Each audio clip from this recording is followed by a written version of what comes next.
What's up, people? It's your man Urban Lover coming from your mama's basement, baby. What I want to do real quick, I want to talk about that video game. But first, before we do that, I want to give a moment of silence to all the Knicks fans. It's been long to say goodbye. This is everything. Woo! So I'm messing with you guys. All right, man. Look, check it out. First and foremost, I was upset. But before I do that, I'm gonna give a couple shout outs. I'm gonna give a shout out to my man Let's Talk. He have his own channel. Definitely go check him out. He's a Lakers fan. He gets in Twitter. He comes on my channel. We chop it back and forth about the Lakers, what we see. We both have different opinions, but it's a beautiful conversation. At the end of the day, we still Lakers fans. We all might have different agreements, but we still got one thing in common, and that's love for the Lakers. Check him out. Also, you should know one. That's Space One. This guy's he's a Detroit native or somebody. I think he's from Detroit. Yeah, he's from Detroit because he's a big Detroit fan. He loves the Detroit Lions and I think the Pistons. But he comes in, he shows respect on my channel. He's a big, he come check out the Lakers.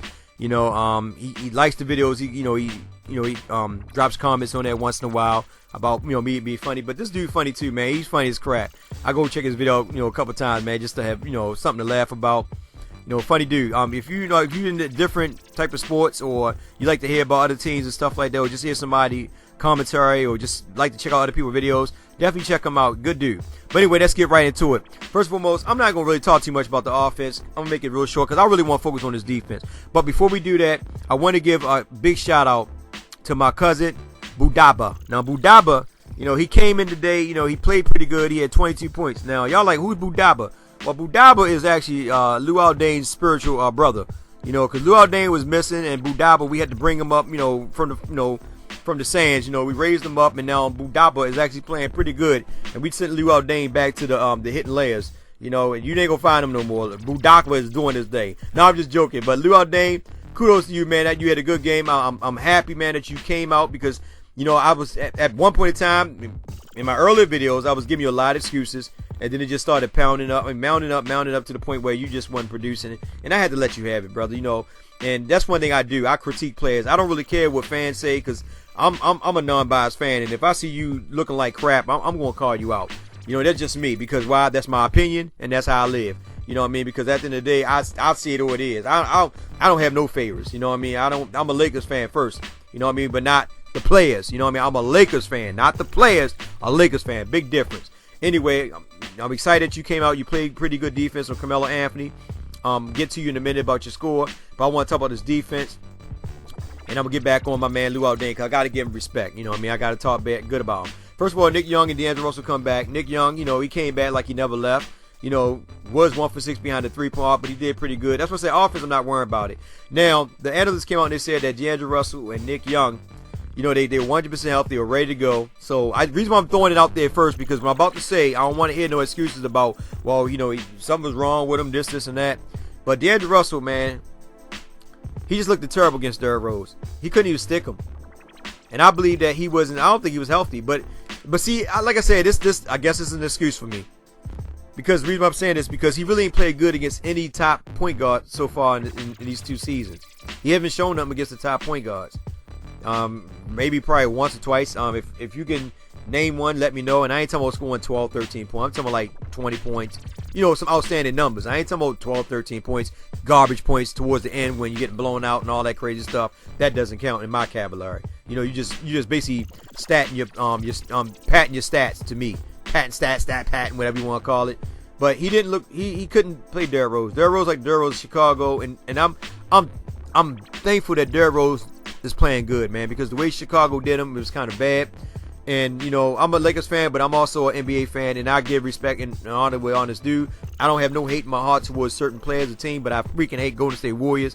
I don't hate them. I just don't like that freaking Justice League power pack team. But anyway, Derrick Rose, D'Angelo Russell couldn't stay in front of him. He couldn't D him up. Derrick Rose was leaving him. I mean, he was just freaking blowing past D'Angelo Russell. D'Angelo Russell, to me, I think he's still injured. I think he's just playing through his injury. I think D'Angelo Russell's been injured for a while. I think, I think at the end of the day is that, the doctors probably asked him, is he okay? He probably say, yeah, but I don't think you just look at his stance and look how he walked. Look how he moved. He don't move with, and I know a lot of people say, well, that's just D'Angelo Russell. I don't think so, man, because I really think in his heart that D'Angelo Russell really wants to be a good player. I really believe that, man. You know, he constantly getting bashed and all that. He really wanted to show that he belongs, man. But like I said, you know, you got to start doing it against these top-notch performers. You know, you came back. You know, Luke Walton said that y'all not gonna get that many minutes. They didn't give him that many minutes because he was like 1 for 80, he hit his 3, but it's just like I said, on defense, he just looked terrible, man. And same thing with Jordan Clarkson. You know, biggest thing I said last year in one of my videos a while back, that D'Angelo Russell was a good, you know, better man-to-man defender than what Clarkson was. Clarkson's big problem was he couldn't fight through pick and rolls and screens. This year, both of them they have spurts where they play pretty good defense on not top-notch point guards or top-notch guards. I mean, the average guards. But they play good defense, you know, against certain players and stuff like that. But then they had these games where when these top-notch guards come in here like Westbrooks, your Pauls, you know, your Bledsoes, you know, these straight-up good point guards, they don't play good D, man. They just like, you know, it's like they try, but they just can't stick in front of them.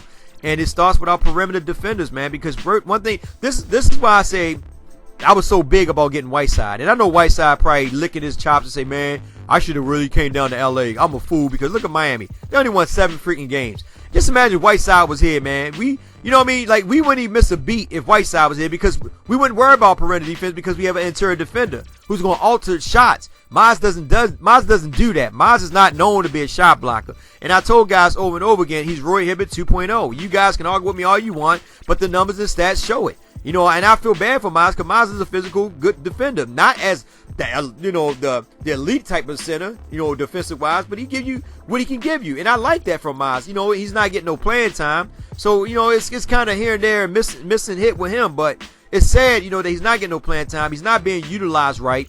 You know, he can shoot, and I don't know why they don't call plays for him to take more shots. My thing at the end of the day is this. If you notice, Julius Randle looks good when he got shooters around him because it opens up the floor and allow him to work down low. You know, and this is the main reason why Julius Randle had a good game. Because Luol Deng was actually hitting the shots. That means now the defender had to be honest and go play Luol Deng. They couldn't double up on Julius Randle and leave Luol Deng open because Luol Deng went 5 for 8 behind a 3-point arc. So them guys had to play defense, you know what I mean, and it allowed Julius Randle to work down low, you know, and do his thing down low. And I like that, man. That's why I was always hard on Luol Deng because we expect him to be that man at the 3 spot to light it up or, you know, to open up the offense. And, you know, this game was pretty good, and I'm hoping that he can continue on because this will make Julius Randle game that much better. So that's why I say I'm not worried about offense. You know what I mean? I said before, as long as somebody give me 20-something points, that's cool. The biggest problem that's been the biggest problem since preseason up to now is the defense. We don't have no interior defense. We don't have no perimeter defense. The guys, Russell, Jordan Clarkson, instead of fighting through pick and rolls, for example, Jordan Clarkson were playing Derrick Rose. Porzingis came out and gave him a pick. Now the pick was a small, like a soft pick. It wasn't no hard pick. And based on the pack, it was a soft pick. Jordan Clarkson, instead, you know, he could have just, if he scouted Russell, he know Russell's not, Russell, but Rose. If he scouted Rose, he would know that Rose is not a good shooter. Rose like to get in the paint. So instead of him going underneath, he could have just came around Porzingis and got back in front of Derrick Rose. What does he do instead? When Porzingis, you know, got the pick and he rolled, Jordan Clarkson got off of Derrick Rose and played Porzingis, a 7'3" on a 6'5" guy, and leave Julius Randle in front of Derrick Rose. To me, that was a bad defensive move. And I see that a lot with him and Russell. At the end of the day, I call it lazy defense. The reason why I say that is because they don't want to get embarrassed by these guards. So they will go ahead and instead of fighting through the pick and roll, they would just go and pick up their man. And here's another thing. That's still bad because now you got a 6'5", 6'4" guard on somebody 6'9", 7'3", or whatever it may be, and that's an easy layup for them. And all they're gonna do is basically foul them. See what I'm saying? You got to learn how to fight through the pick and rolls. And somebody say, well, you know, Urban, they got to switch off this or that. That's just being biased to me. If somebody say that, and I'm going to tell you the reason why. I've been a Lakers fan, man, since the early 80s. And one thing I like at the end of the day is that at the end of the day, you got to play man-to-man defense. Like Kobe Bryant, if you look at Kobe Bryant, Derek Fisher fought through those pick and rolls, fought through those screens, and they stayed in front, and they D'd up some of the best players in the NBA. Kobe Bryant, remember, he made it on the all-first defensive team a couple times. You know what I mean? Because he played good defense, man. Listen, it was times where he was playing Dwayne Wade. I forgot what video it was. He was playing Dwayne Wade, and I think D. Fish would come up and help him out. He waved D. Fish all, and I got him. He D'd Dwayne Wade up. That's what I'm trying to tell you, man. These guys got to take the initiative and play good defense. If you're not doing anything on offense, at least play D.